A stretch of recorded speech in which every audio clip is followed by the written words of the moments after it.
रहमान वसीम के साथ बैठा है क्योंकि सूरज चमक रहा है। वसीम रेशमा के बारे में बात करता है। मैं रेशमा से बहुत प्यार करता हूं रहमान, वह मेरे साथ हुई सबसे अच्छी चीज है। रहमान ने वसीम को बधाई दी। वसीम, आपकी शादी की शुभकामनाएं। मैं आप दोनों के लिए बहुत खुश हूं। अपने कमरे की धुंधली एकांत में वासिम बोलता है। उसकी आवाज रात में एक नरम गूंज है। रेशमा, मैं इंतजार नहीं कर सकता जब तक हम साथ नहीं होंगे। रेशमा की आवाज वापस फुसफुसाती है, लालसा से भरी हुई। मैं भी नहीं वसीम, मैं हमारी शादी के दिन का सपना देखती हूं। वसीम की आवाज वादे से भरी है। हमारा जीवन एक साथ परिपूर्ण होगा रेशमा, बस तुम और मैं। रेशमा की आवाज भक्ति से भरी है। हमेशा और हमेशा मेरे प्यार। वसीम फोन पर है। रेशमा की आवाज के विकृत होने पर उसका भाव शांत से बेचैनी में बदल जाता है। रेशमा की आवाज धमकाने वाली हो जाती है और वसीम का चेहरा डर से सिकुड़ जाता है। वसीम को डर लगता है क्योंकि शब्द रात में घुस जाते हैं। वसीम गहरी नींद में सोता है, आने वाले खतरे से अनजान। एक रहस्यमय आदमी सफेद दाढ़ी के साथ प्रकट होता है। उसकी उपस्थिति एक भयावह संकेत है। आदमी का हाथ वसीम की गर्दन को जकड़ लेता है, जिससे उसकी सांस रुक जाती है। अल्लाह! वसीम चिल्लाता है। डर उसे जकड़ लेता है। वसीम डर से प्रार्थना करना शुरू कर देता है। सुबह की धूप में वसीम तुरंत रहमान को ढूंढता है। उसका चेहरा रात की घटनाओं की गंभीरता से अंकित है।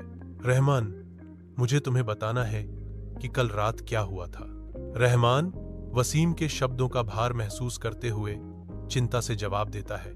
क्या बात है वसीम, तुम परेशान लग रहे हो। वसीम की आवाज कांपती है क्योंकि वह बताता है, यह उस बारे में है जो हमने देखा। रहमान अविश्वसनीय कहानी को खारिज करता है। मुझे इस पर विश्वास नहीं होता। वसीम और रहमान रेशमा के घर पहुंचते हैं। हवा अभी भी है। मैं तुम्हें चोट पहुंचाने जा रहा हूं। वसीम, रेशमा वासिम पर हमला करती है। उसकी हरकतें तेज और भयंकर हैं। परिवार के सदस्य हस्तक्षेप करते हैं। उनके हाथ रेशमा को पकड़ते हैं, उसे रोकने की कोशिश कर रहे हैं। रेशमा के दादा आगे बढ़ते हैं।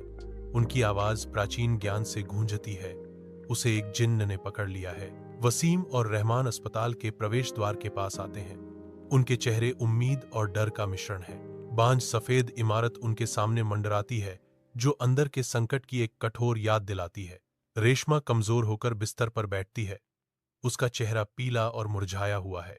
वह वासिम को उदास मुस्कान के साथ देखती है। वसीम, मैं अब ज्यादा दिन जिंदा नहीं रहूंगा। तुम्हें एक अच्छी लड़की से शादी करनी चाहिए। वसीम और रहमान रेशमा को पीर बाबा के निवास पर ले जाते हैं। पीर बाबा ने घोषणा की, उसे एक बुरी जिन ने पकड़ लिया है और उसका इलाज एक दरगाह में है। रात के आवरण में वासिम और रेशमा दूर के मंदिर की ओर एक बाइक पर अपनी यात्रा शुरू करते हैं। एक अंधेरी सड़क पर एक कार दुर्घटनाग्रस्त हो जाती है, जो वसीम और रेशमा के दुखद भाग्य को सील कर देती है। रात का आकाश चुपचाप देखता है, जैसे वसीम और रेशमा का जीवन समाप्त होता है। रेशमा के अंतिम क्षण रात की शांति में धुंधले हो जाते हैं। रहमान को वासिम और रेशमा की दुखद किस्मत का पता चलता है। आंसू बहने लगते हैं। रहमान के चेहरे पर दुख का एक दरिया बह रहा है। रहमान शांत कब्रों के बीच अकेला खड़ा है। हवा हंसी और खोए हुए सपनों की गूंज लिए हुए है। मुझे तुम दोनों की याद आती है, रहमान फुसफुसाते हैं। उनकी आवाज हवा के खिलाफ मुश्किल से सुनाई देती है। रहमान पर दुख की लहर टूट पड़ती है, जिससे वह दुख में कांप उठता है। रहमान एक तस्वीर को ध्यान से देखता है। उसका मन यादों में खोया हुआ है। रहमान अकेला बैठा है। वसीम की अनुपस्थिति का भार हवा में भारी है। रहमान नींद में डूब जाता है। उसके विचार अभी भी वसीम में डूबे हुए हैं। रहमान सड़क पर घूमते हुए विचारों में खोया हुआ। उसे वसीम याद है। कब्रिस्तान की शांति में रहमान कब्रों के सामने घुटने टेकते हैं। शांत पत्थरों के बीच एक अकेला व्यक्ति। सुबह का सूरज लंबी छाया डालता है, जो उसकी निगरानी की गंभीरता को रेखांकित करता है। रहमान अपने कमरे में अकेला बैठा है, हाथ में कलम लिए, वसीम की यादों में खोया हुआ। वह लिखना शुरू करता है, हर शब्द अपने दिवंगत मित्र को श्रद्धांजलि। रहमान वसीम के दोस्तों को एक कहानी सुनाते हैं। रहमान ने एक दिया जलाया, वसीम की याद में एक प्रकाश। रहमान सड़क पर चलता है। उसके होठों पर एक मुस्कान है, क्योंकि वसीम की यादें उसके दिमाग में छा जाती हैं। अविराम धूप के नीचे रहमान कब्रों पर घुटने टेकते हैं। उनके हाथ मौन प्रार्थना में उठे हुए हैं। मौसम की मार से खराब हुई कब्रें नुकसान की स्पष्ट याद दिलाती हैं। मुझे उन दोनों की बहुत याद आती है। रहमान वासिम की यादों से परेशान होकर नींद में खो जाता है। रहमान अपने दोस्तों के साथ कॉलेज कैंटीन में चुपचाप बैठा है, उनकी बातचीत को सुन रहा है। रहमान एक गाने को सुनता है, वसीम की यादों में खोया हुआ। रहमान सड़क पर चलता है। वासिम की यादों से उसका दिमाग भर जाता है।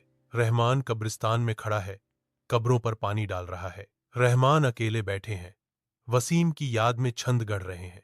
रहमान वसीम के दोस्तों के बीच खड़ा है, उसकी आवाज वसीम की कविता के शब्दों के साथ गूंज रही है।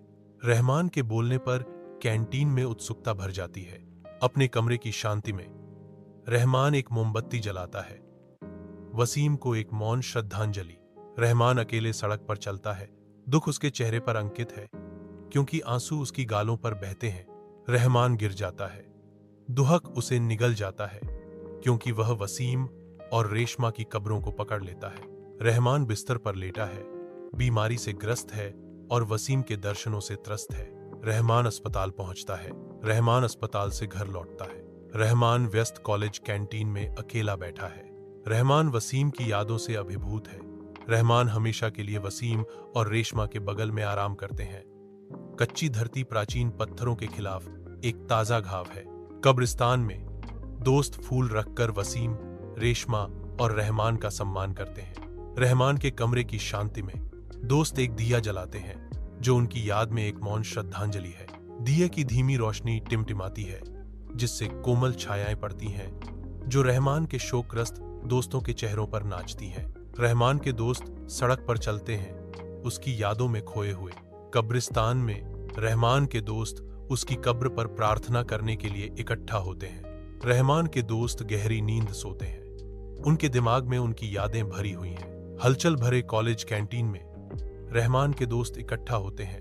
उनकी आवाजें हवा में बुनी जाती हैं, क्योंकि वे उसके बारे में चर्चा करते हैं। रात की शांति में रहमान के दोस्त इकट्ठा होते हैं। उनके दिल यादों से भारी होते हैं। एक गीत कमरे को भर देता है, रहमान को एक मार्मिक श्रद्धांजलि। रहमान के दोस्त सड़क पर चलते हैं। उनकी हंसी रहमान की यादों को दोहराती है। वसीम और रेशमा रहमान की कब्र के पास गंभीर रूप से खड़े हैं। पानी पृथ्वी पर झरना, एक अंतिम विदाई। दीपक की धीमी रोशनी में रहमान के दोस्त इकट्ठा होते हैं। उनके चेहरे अनकही यादों से अंकित हैं। विचारों में खोए हुए प्रत्येक कलम कागज पर खरोंच मारती है, रहमान के सार को छंद में कैद करने का प्रयास करती है। एक गंभीर माहौल कमरे में भर जाता है, जो केवल आहों और कागज की सरसराहट से टूटता है, क्योंकि वे रहमान की याद में कविताएं लिखते हैं।